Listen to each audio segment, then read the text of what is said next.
Hello and welcome to Sex RX. I'm Julie Banderas in for Dr. Manny today. 1 in 2 women are sexually abused in their lifetime, and 1 in 5 men are too. My guest today, Layla Martin. She is a survivor. She studied sexuality at Stanford University and in the jungles of Asia with tantric masters to heal from the trauma. And she is here to share her story and how others can rehab their lives too. Thank you so much, Layla, for talking to us. Why did you decide that you, in particular, needed to come out and do something about it? So when I first really looked at the fact that I needed to go deeply into healing around this because I couldn't have a normal relationship, I couldn't get over a wall that I felt and a numbness in my body, I couldn't just have a boyfriend normally like any other woman. And when I first went into it, it was so difficult. It was so challenging. And there was this model of just being okay. And I dealt with so much depression, so much chronic fatigue. And I thought, okay, like if I figure out a way to get through this, like I got to tell absolutely everyone possible. And that is the hardest part, is telling. And a lot of it has to do with the fact that this occurs to girls and boys at such very young ages. And when you're a young child and an adult tells you something to do, you assume it's okay.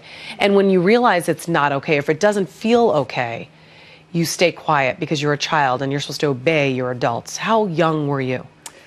It started when I was 3 and finished when I was 7 years old. And when did you finally tell? So I actually did try and tell my mother when I was young, and I think a lot of children, like, they feel such shame and they take it on themselves. I certainly took it on as being my fault.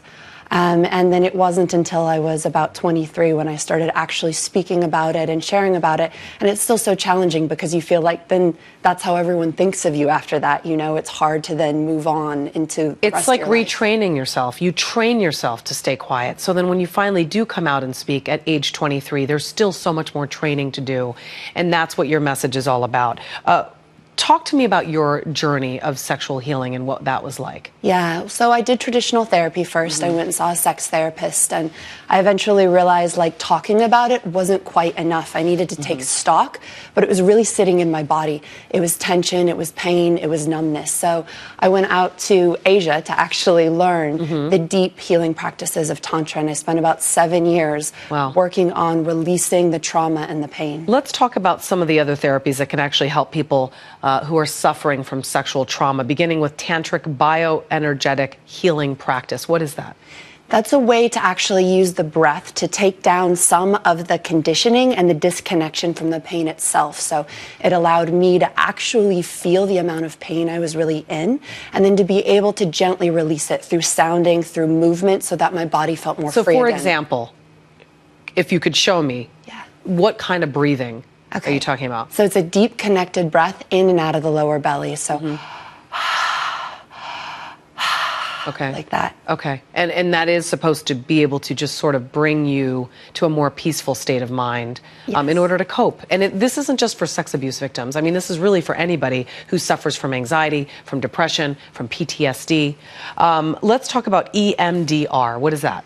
That is a therapy that has to do with the bilateral movement of the eyes. And what it does is it brings the left and right brain hemispheres together into integration, because what trauma does is it actually separates pieces of the brain. So there's a lot of therapies that work with the person being able to revisit the trauma, but from a place of integration, and that creates healing. So TRE, it's trauma releasing exercises. Tell me about that. This is where you induce a shaking in the body. So in all animals, whenever they experience trauma, afterwards they shake to integrate and release the trauma. We often interfere with this, and so we actually trap the trauma in our body. So in TRE, you go back into the shaking to complete the process of being traumatized, which actually releases it out of your system. That is fascinating, because it is true that animals obviously don't have the minds that we do, so their bodies naturally allow themselves to release that fear. And if you have a dog who doesn't like fireworks, for example, or it's thundering outside, you'll notice your dog starts to shake. Are you physically really supposed to shake and get this out of you? Is that really healing? So what happens is you start making yourself shake originally, and then what will happen is your body will take over and it will complete the freezing mechanism that originally happened that locks the trauma into the body. Tell me about Yoni massage. What is that all about? 'Cause Yoni that sounds- massage. Yoni massage. Yes. I've never heard of such a thing. Yes, it's new for a lot of people. Okay. So yoni is the Sanskrit word for a woman's vagina. And so what it is an actual therapeutic vaginal massage that's done either by her husband or partner or even a trained practitioner, but you got to be careful with them because some of them are really shady. Yeah. And it's actually designed to be a healing and a release, because so many women who have been abused, they never actually have a way to revisit the area and do really deep healing. Wow. Where can people get more information about this? Absolutely. Well, you can visit my website, so laylamartin.com. I make lots of videos all around this subject material. And then when people have really specific things, I look for the highest quality practitioners so I can go ahead and recommend them. Okay, well, thank you so much for talking to us. I really do appreciate Layla Martin for coming in, sharing your story. And I know that every day it gets easier, but I mean, the fact that you're coming out and telling your story hopefully will inspire others to do the same. Thank you very much. Thank you. And if you have a health question, you can tweet Dr. Manny at Dr. Manny on Fox. Until next time, I'm Julie Banderas.